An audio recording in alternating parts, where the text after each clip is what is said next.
E a palavra de hoje tem muito a ver com aquele que tem sido um impulso para a gente, que é a busca de um cristianismo, primeiro, impactante, que toca o meu coração, que me transforma e que faz e que gera transformação, relevância para onde eu estou plantado. A palavra que eu quero compartilhar com os irmãos hoje é uma palavra que é a continuidade da palavra que Deus nos deu hoje de manhã, que eu ministrei para a igreja. Nós vamos passar pela mesma linha de raciocínio da manhã, sempre uma nova perspectiva, no sentido que Deus está nos chamando a um tempo novo. Deus está nos chamando a um tempo transformador, né? Deus está nos chamando a viver um evangelho que não só toca a nossa vida, mas toca as pessoas que estão perto de nós.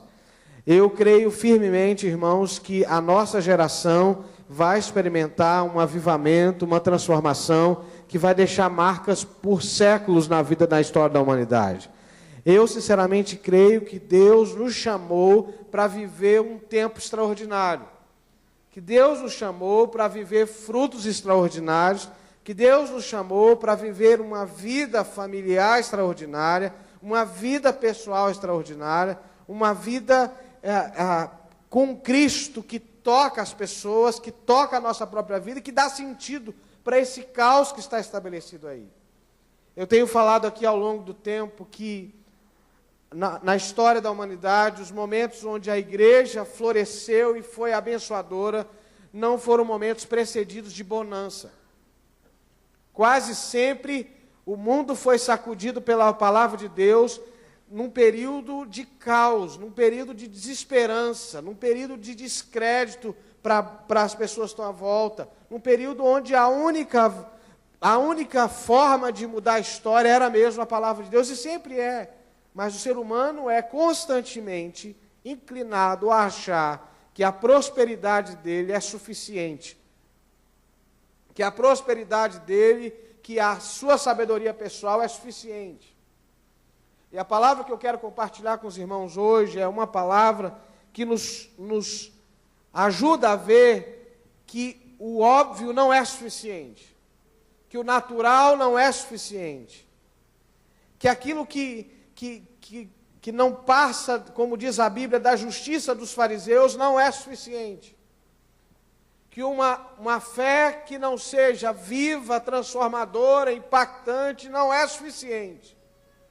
Que uma religião que não toque o coração, que não mude a minha vida, que não gere arrependimento, não é suficiente. Eu quero te convidar hoje a buscar uma vida que seja aprovada por Deus. Quantos querem ter uma vida aprovada por Deus aqui? Uma vida aprovada por Deus. Uma vida que alegra o coração de Deus. Tem uma música do início do meu ministério, que cantava, não lembro mais, que dizia assim: eu quero alegrar teu coração, Senhor. Eu quero alegrar teu coração. Eu quero alegrar teu coração. Eu queria que você fechasse os seus olhos agora e orasse comigo, dizendo: Senhor, eu quero alegrar teu coração. Eu quero, Senhor, alegrar teu coração e viver uma vida que seja agradável a Ti. Uma vida, Senhor, que gere alegria no Senhor e vida plena para mim e para as pessoas que estão perto de mim. Meu Senhor, Teu é o reino, Senhor, Teu poder, Pai, Tu é a glória. Só o Senhor, Deus, conhece os corações, só o Senhor sabe da nossa vida. E nós queremos nessa noite clamar que o Senhor fale ao nosso coração de maneira poderosa, Senhor. Que apesar de mim e da minha limitação, o Senhor ministre com profundidade na nossa vida, Senhor. E nos ajude, Pai, nos ajude a discernir aquilo que é o Teu propósito para nós nessa noite. Em o nome de Jesus. Amém. Amém. Eu quero compartilhar com vocês hoje três textos, três momentos na história do povo de Deus. E o primeiro deles está no livro de Apocalipse.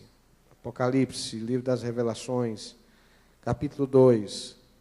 Apocalipse, capítulo 2.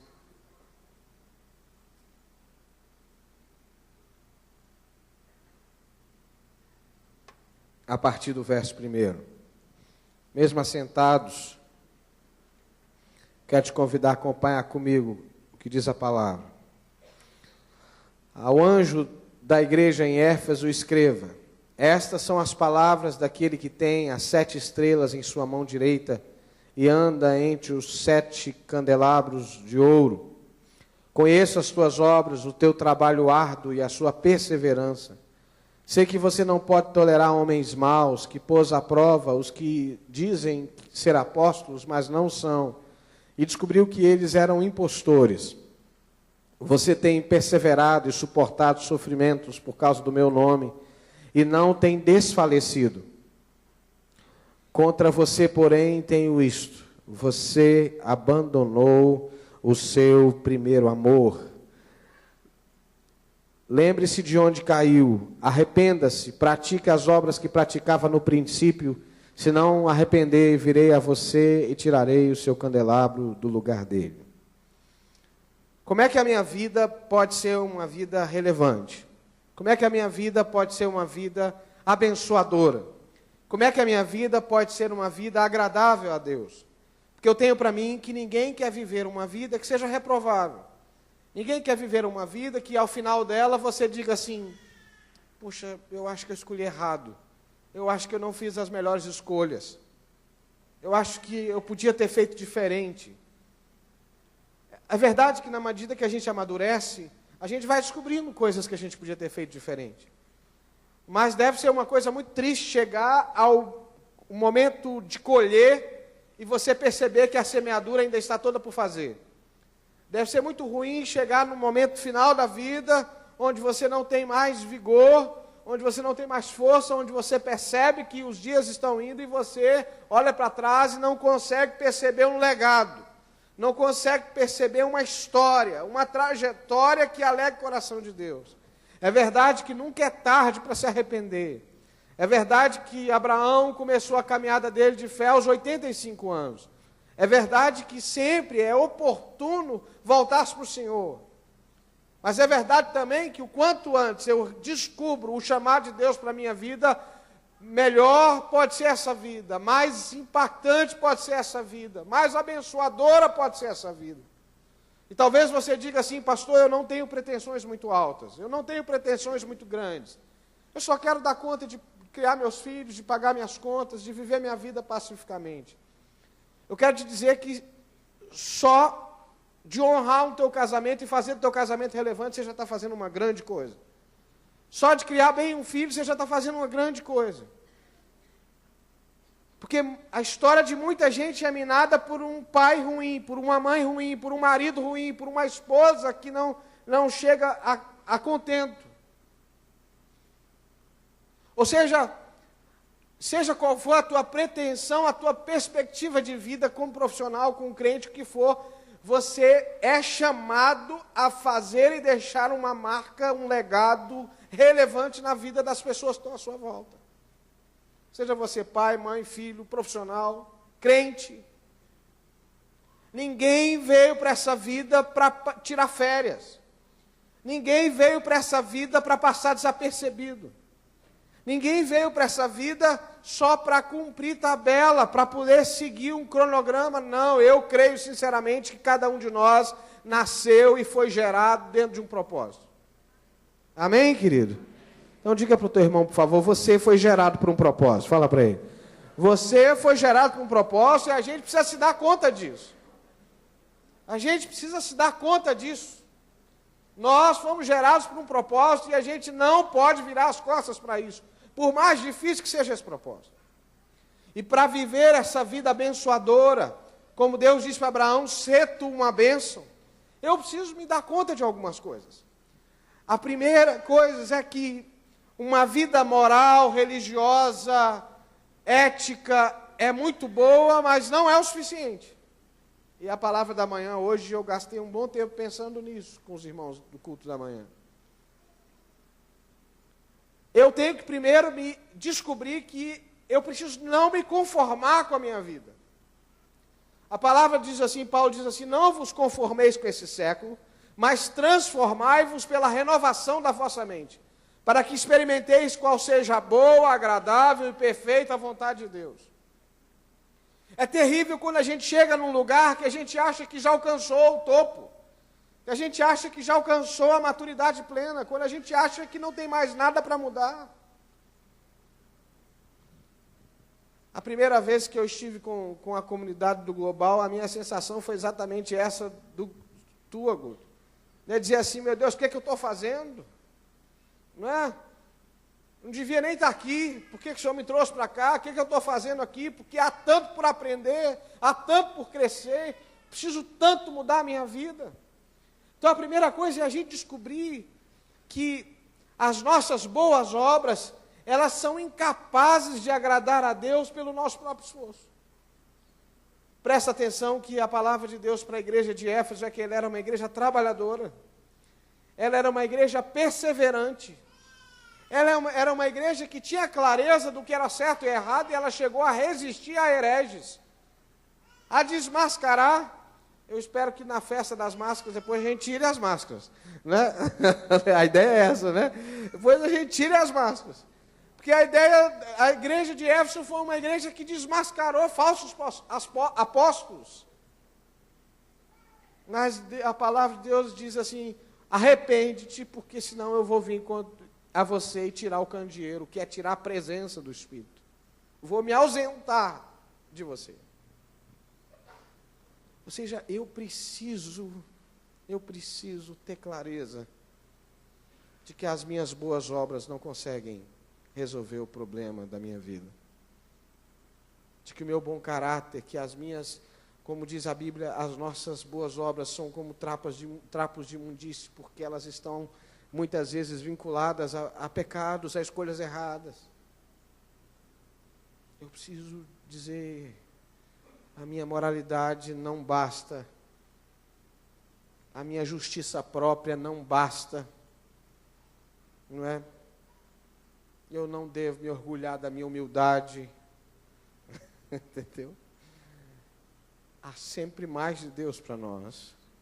Há sempre mais de Deus para nós. Você pode dizer isso comigo? Há sempre mais de Deus para nós. Amém, irmãos? Há sempre mais de Deus. Toda hora que eu olho para minha esposa, eu sou convencido disso, irmãos. Ela me cobrou do dia que nós fizemos 13 anos de casado, na terça-feira, irmãos. E a Ângela é uma expressão da fidelidade de Deus para a minha vida. Quando eu olho para ela, eu digo assim, meu Deus, o Senhor é muito fiel, porque o Senhor me deu uma esposa linda, maravilhosa, companheira, apaixonada, fiel, firme, e eu não merecia tudo isso, amém, irmãos? Você pode dar glória a Deus pela minha vida, né, pela vida da minha esposa, porque olha, Deus é bom, Deus é muito bom. Quando eu olho para os meus filhos, então, aí que eu digo, olha a fidelidade de Deus. Eu olho para a Bela, ela parece comigo, irmãos, mas ela é linda. O Samuel também, né? É a minha cara, o Samuel, vocês não acham? Não é? Se você olhar o formato do corpo dele, tudo bem que o meu está com uma diferença aqui na frente, mas o jeitinho dele é meu. A cara da Ângela.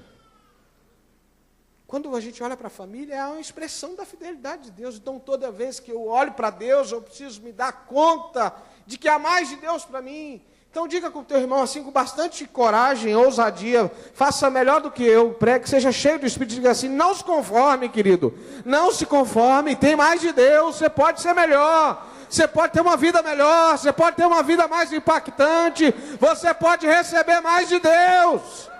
Amém? Tem alguém pronto aqui? Vem aqui que eu vou orar para Jesus te levar. Tem alguém pronto? Vem para cá que eu vou falar assim, leva Jesus, porque já está pronto. Tem alguém que quer subir agora? A gente faz uma oração e não é? Vai que Jesus responde, não é? Se você está aqui, querido, é porque tem mais de Deus para a sua vida. Amém? Quantos querem isso aqui? Então diga comigo assim, para a minha vida ser relevante e abençoadora, eu preciso entender que ainda há mais de Deus para mim. Amém? A segunda coisa, queridos, é que, e aí é interessante que No reino de Deus, às vezes, o muito se torna pouco. E o pouco é tudo. Não é interessante isso? O muito se torna pouco. E o pouco é tudo que se precisa. O recado que Deus dá à igreja de Éfeso é o seguinte: eu tenho contra ti porque você abandonou o seu primeiro amor. Eu tenho contra ti porque você deixou o teu primeiro amor. Volta às primeiras práticas. Hoje, essa semana, né, vi 2 bebês recém-nascidos, né? Mas hoje estava o Dinho e a Renata, né, com um bebezinho no colo. E eu olhei para o, acho que é Eduardo o nome dele, né? Eu olhei para o Eduardo, deu uma saudade. Não é? E quando a gente olha para a criança pequena, a gente vê como o filho é uma expressão da fidelidade de Deus. A gente olha para os filhos dormindo ou acordado que seja, a gente diz assim, meu Deus. E a gente não entende, você que é filho, às vezes, quando a mãe ou o pai olha para você e diz assim, meu filho, para mim você não cresceu, eu te vejo como se fosse ainda o menino que estava aqui em casa. A gente acha essa coisa chata, não é? Mas o dia que a gente gera filhos, e a gente é modo de dizer, né? Mas quando Deus nos dá filhos naturais, ou do coração, ou espirituais, a gente tem uma noção de que esse amor que a gente tem é como o da primeira vez. É interessante que amor por quem Deus dá nunca passa, nunca caduca, nunca fica desgastado. É interessante como que as mães não se cansam de ser mães. Não é interessante isso? Um amor incondicional. Tem hora que você tem vontade de sacudir. Não é? Mas amor, esse amor é sempre novo.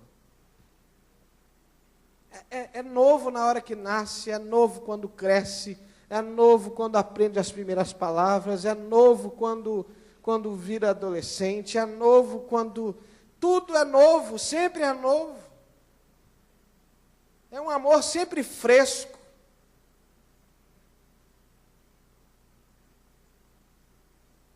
É interessante que a palavra de Deus para nós hoje volte a esse primeiro amor. A esse amor que não se desgasta. Esse amor que permanece intenso a vida inteira. Esse amor que se arrepende do mal, esse amor que abraça, esse amor que envolve, esse amor que cuida, esse amor que tem saudade, não é? Esse amor que nunca é demais. Nunca é demais.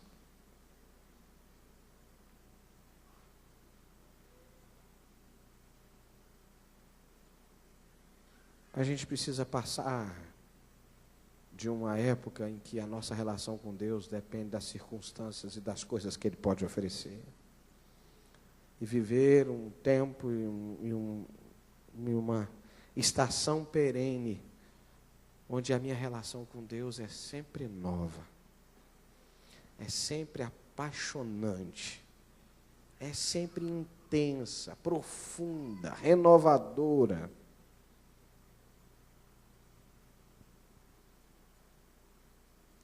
Eu, como pastor, já vivi momentos diferentes na minha vida.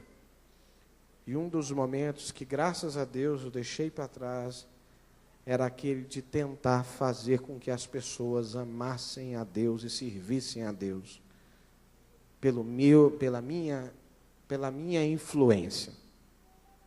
Eu hoje tenho consciência que ninguém muda até que tenha um encontro real com o amor de Deus. Ninguém se compromete mais porque eu estou pedindo, porque eu estou empurrando, porque eu estou dizendo vamos. Não. Eu posso sim exercer influência a partir da minha experiência de amor, a partir do meu encontro. Isso sim gera, porque não sou eu, é Deus agindo através de mim. Mas eu só me rendo, só vivo tudo que Deus tem para mim quando eu me encontro com esse amor, com essa fonte inesgotável de amor. Se não, querido, é só religião. Se não, é só aparência de piedade sem vida. Se não, é só aparência de espiritualidade sem frutos. Vocês já viram aquelas plantas artificiais que parecem, aqui tem algumas aqui, olha. Olha que coisa linda. Aí da galeria não parece uma orquídea de verdade? Não é orquídea não? Fala o nome da planta para mim. Estava perto. Se a Ângela não fala, ninguém ia falar nada. Não parece hortênsia de verdade? Hein? Não, parece não? Parece. Só que não é de verdade. É artificial. Tem cor de verdade. Tem contornos que lembram a verdade. Mas é de mentira. É artificial. E tem muita gente com cara de crente, com comportamento de crente. Nada contra a coreografia, viu, Vande? Mas com coreografia de crente. Mas não tem cheiro de crente. Porque a vida traz cheiro, tem perfume. Se você meter a mão, tem terra. A vida de verdade, ela não é perfeita, ela não cabe arrumadinha, não fica o tempo todo assim florida. A vida de verdade, ela se renova, ela murcha, ela cresce de novo, ela precisa ser podada, ela precisa ser tratada. A vida de verdade não fica eternamente num vaso sempre reluzente. A vida de verdade precisa ser mexida, tocada.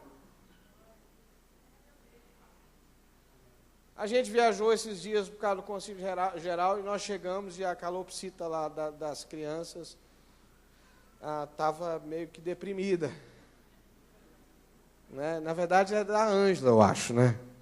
Porque ela chega, né, faz carinho, conversa com o bicho, né, e vai para lá, para cá. Ela foi, medicou, né? Tá, acho que realmente alguma coisa que comeu fez mal, mas já está diferente. Chama Tico.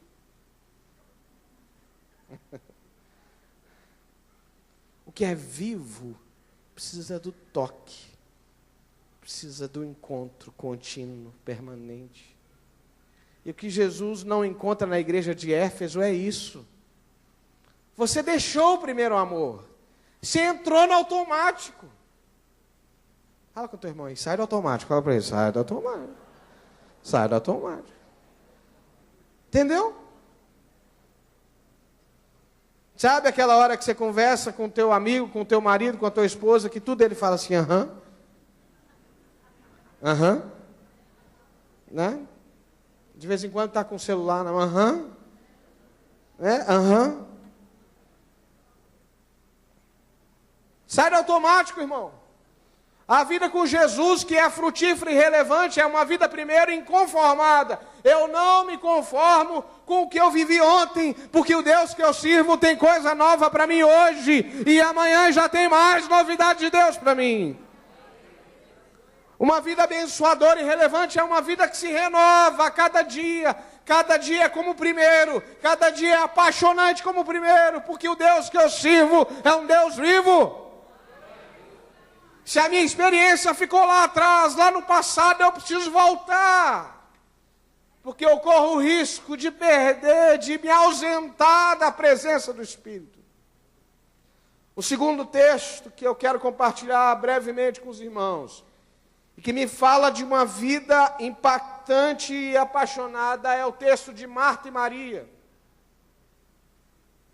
Eu não vou fazer a leitura, mas está em Lucas capítulo 10, versículo 38 e seguintes, que diz que Jesus vai na casa de Marta e Maria.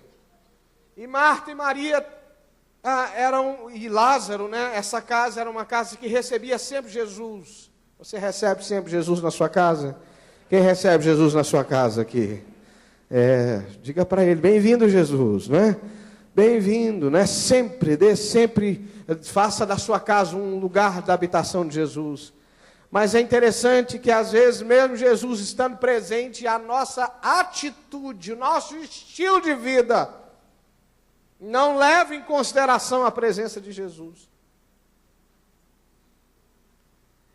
Às vezes a gente quer fazer a coisa certa e acha que, e mais uma vez, é guiado pela nossa demanda, pela nossa agenda. Jesus chega na casa de Marta, Maria e Lázaro, e Marta fica de um lado para o outro, fazendo 1001 coisas. Sei lá o que Marta estava fazendo. A gente acha sempre, como a gente gosta de comer, que ela estava preparando o jantar. Mas não sei se era isso. Porque Jesus falou que ela se preocupava com muitas coisas.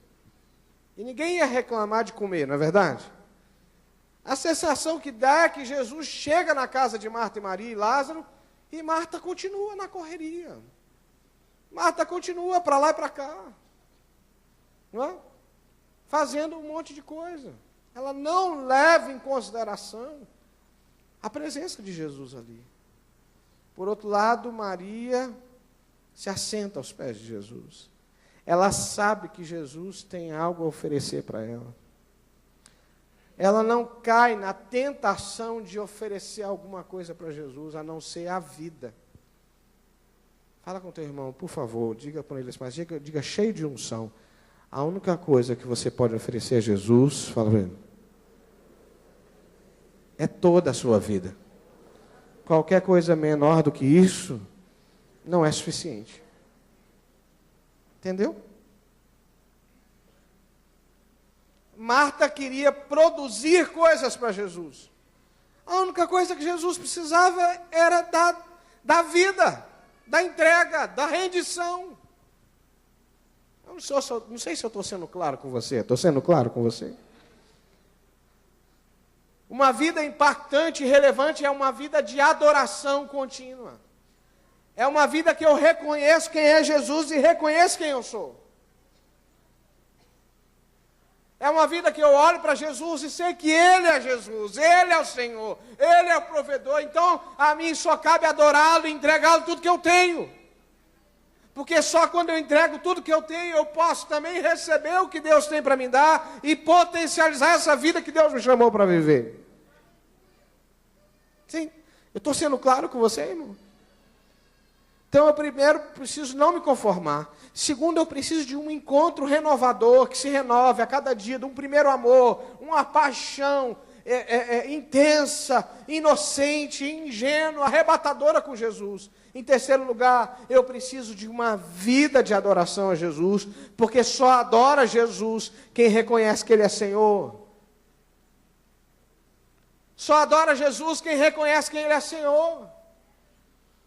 Se você dá o nome errado para Jesus, você vai acabar tendo um comportamento errado para Jesus. Se Jesus for um visitante ilustre na sua casa, você terá um comportamento errado. Se Jesus for só o médico da tua casa, você também terá um comportamento errado. Se Jesus for somente o pronto-socorro da sua casa, você também terá um comportamento errado. Se Jesus for a bengala que te ajuda a ficar em pé, você também terá um comportamento errado.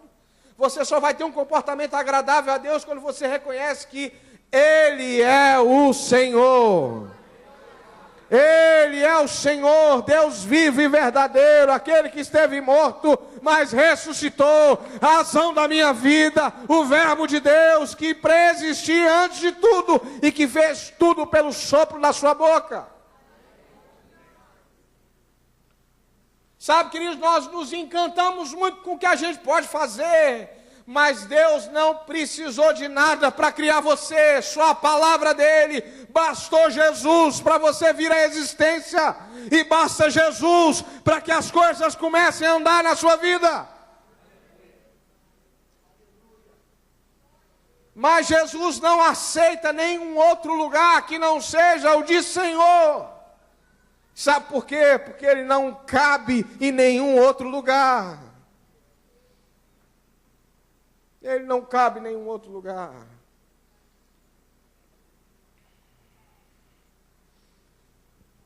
João, no livro de Apocalipse, diz que por causa do Evangelho ele foi levado à ilha de Patmos. E aí João vai... E aí eu já preguei sobre isso aqui. O sentimento de João provavelmente era um sentimento de alguém que estava desamparado, de alguém que tinha sido vencido pela força do império, de alguém que tinha sido vencido pela força da tribulação, mas ele vê o Senhor, e quando ele vê o Senhor, ele vê um homem de cabelos brancos, ele vê um homem de olhos de fogo, ele vê um homem que tem pernas de bronze, ele vê um homem que vive eternamente, e Jesus diz para ele: eu sou o alfa e o ômega, João, eu sou o princípio e o fim, todas as coisas passam por minha mão.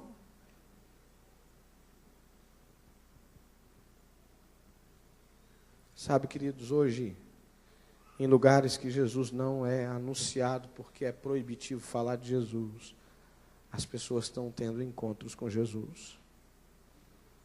Lá no Oriente, as pessoas estão vendo Jesus, Jesus está se apresentando para elas, Jesus está fazendo aparições como ele fez com Paulo, e as pessoas vão até a igreja porque viram um homem chamado Jesus, que elas não sabem quem é, mas elas viram, e aí elas chegam lá e as pessoas contam para elas a história desse homem chamado Jesus. Parece uma coisa estranha para nós haver alguém que não sabe quem é Jesus, mas há muitas, milhares, milhões de pessoas que não sabem quem é Jesus. E ao ver Jesus, tudo se transforma. E a única atitude que cabe é de adoração. Sabe qual a conclusão que eu chego? Quando eu continuo idolatrando a mim mesmo, as minhas convicções, as minhas vontades, os meus desejos, o meu carisma, os meus dons, eu ainda não vi Jesus. Tem uma música que a gente cantava, que na nossa maneira de criticar, a gente disse que a música estava teologicamente errada, quando a gente diz assim: quando tudo se obscurece devido ao teu resplendor, adorarei. Lembra? Na época minha e da Cissa, de alguns outros aqui, né? De uns 15 anos atrás, uns 20 anos atrás, uns 15 anos. Adorarei. Lembra? A maioria não. Adorarei, adorarei. E aí diz: quando tudo se obscurece devido ao teu resplendor. A gente diz: está errado. Como é que a luz pode obscurecer outras coisas? A luz tem que trazer clareza. Mas a gente não entendeu a poesia que diz que é quando a luz de Jesus aparece, todas as outras coisas ficam em segundo plano. Entendeu? Tudo fica em segundo plano. Tudo fica com um brilho infinitamente menor quando a luz de Jesus aparece. Quando a minha luz aparece demais, é porque eu não vi a luz de Jesus ainda.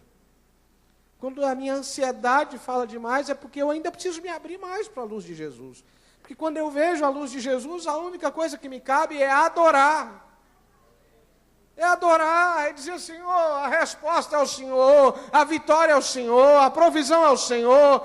Já deu certo. Fala com o teu irmão: já deu certo. Fala para ele: já deu certo, porque Jesus Cristo é o Senhor. Amém? Para ter uma vida relevante, eu preciso me dar conta disso, que só Jesus Cristo é Senhor. Para terminar, eu quero caminhar para fechar.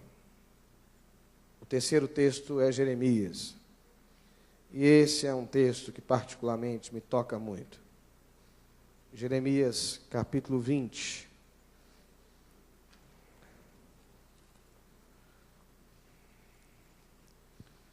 A partir do versículo 7.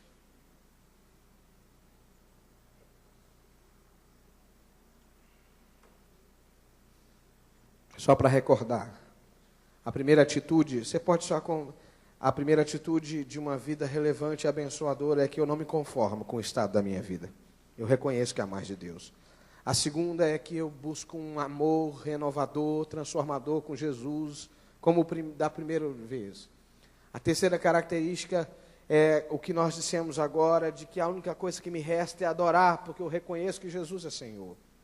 E por último, uma vida relevante é uma vida seduzida pelo Senhor e inclinada ao propósito de Deus para si.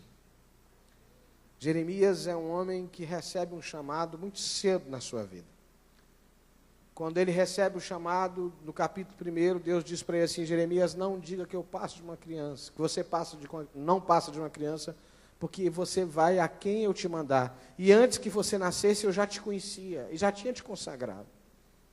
Jeremias é um homem que recebe desde cedo a noção de que Deus tem um propósito para a vida dele, e o propósito é, como eu disse, relevante e transformador. E agora Jeremias está num momento muito difícil da vida dele. Porque, apesar de estar convicto que ele está na direção de Deus, ninguém à sua volta dá crédito à palavra dele. Ninguém dá crédito a Jeremias. Ninguém acredita nele.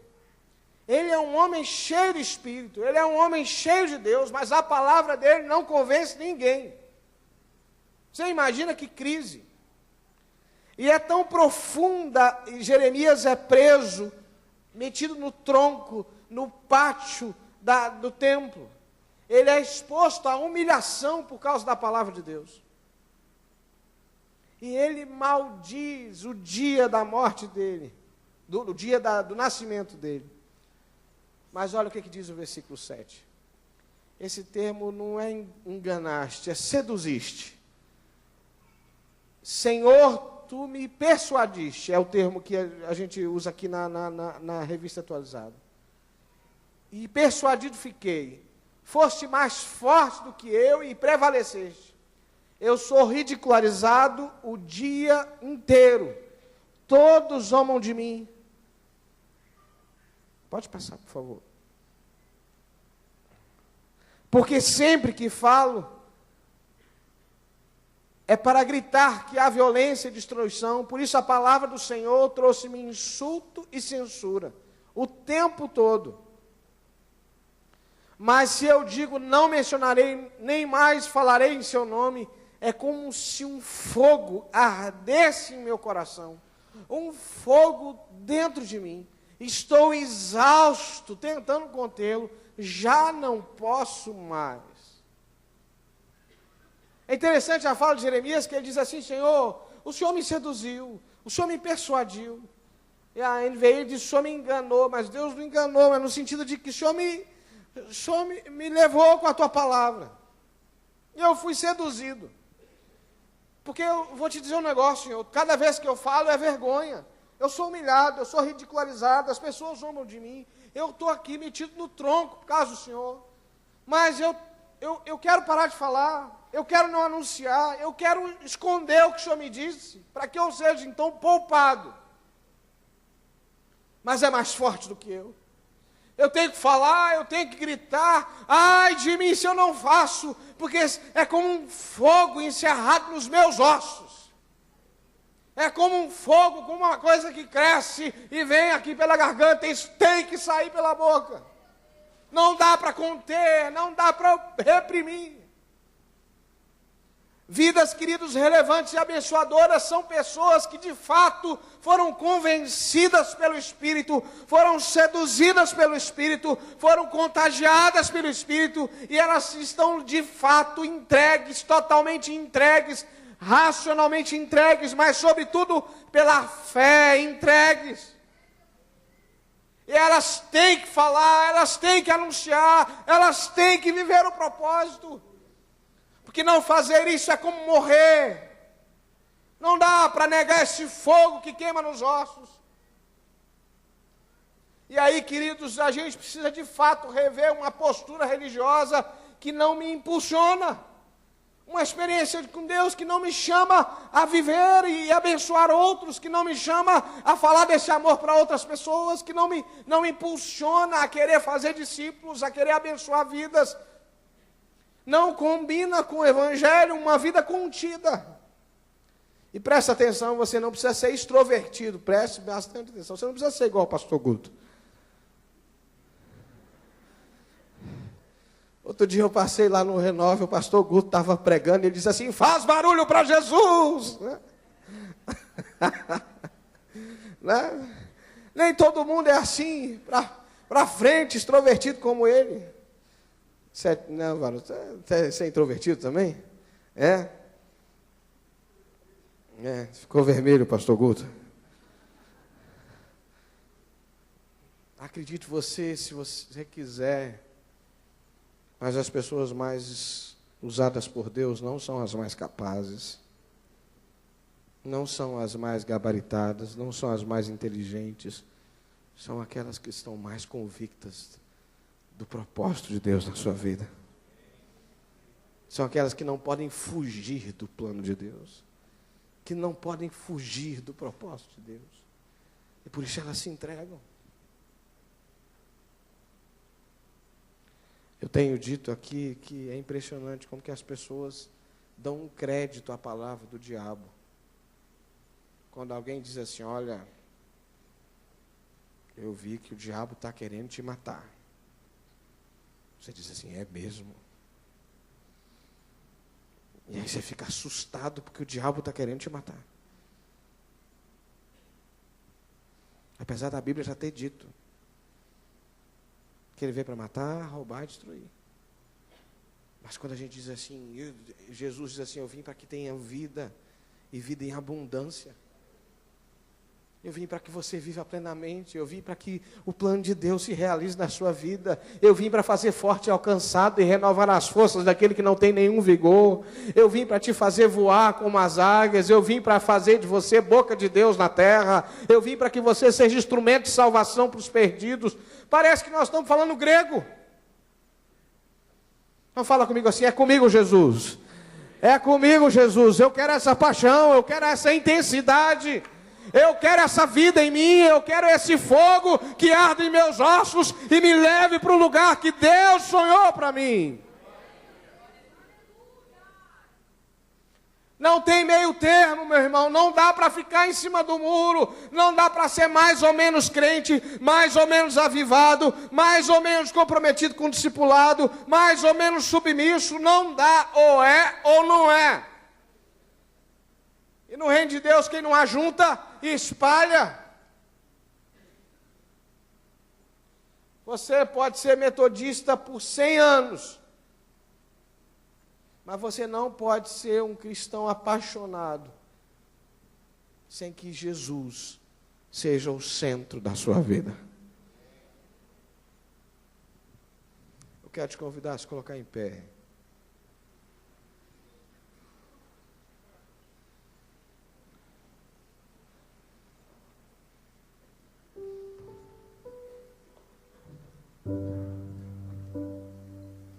Talvez na história da tua vida alguém tenha dito que você não pode, que você não é capaz, que outras pessoas foram destinadas a serem relevantes, mas você não. Talvez você chegou num nível da sua vida que você não consegue ver perspectiva de avanço. Há momentos que a gente, como profeta, passa por situações de dor, de angústia, de perda. E se a gente não tem clareza do propósito de Deus, vai tudo junto.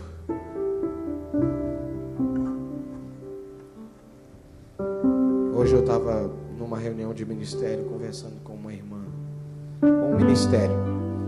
E alguém disse, só para não expor ninguém, né? Essa irmã, quando chegou aqui, tinha boca e não falava. E hoje ela está aí, fazendo, falando e tal. Essa pessoa é uma pessoa, essa irmã é uma irmã que vai fazer 70 anos esse ano. E aí ela completou, a irmã dizia assim, ela está fazendo, trabalhando, e ela disse assim, e pregando. Porque agora ela é líder de célula. O testemunho dela é visível. Aos 70 anos, ela acrescentou, e pregando. Estou falando da irmã Glorinha. E pregando. A Isabel dizia, né, Isabel?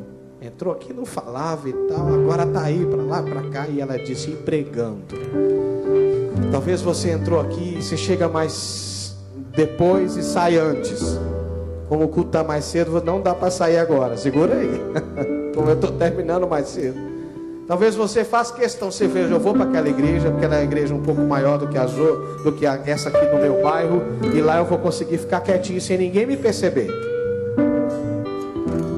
Deus está falando para você hoje que Ele quer te levantar como voz profética nesse tempo.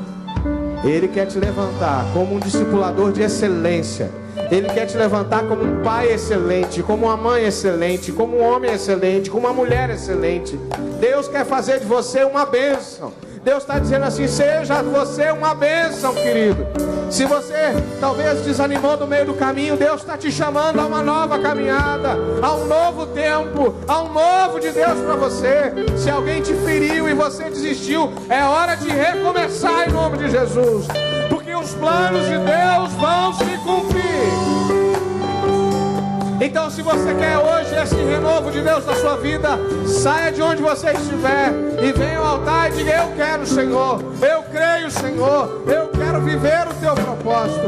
Em nome de Jesus, venha com fé e diga assim: eu quero que a minha vida seja abençoadora, eu quero que a minha vida seja impactante, eu quero que a minha vida seja relevante, eu quero viver os planos de Deus.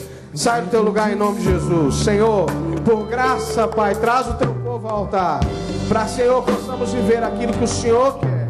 Enquanto nós cantarmos, você vem e nós vamos orar em nome de Jesus.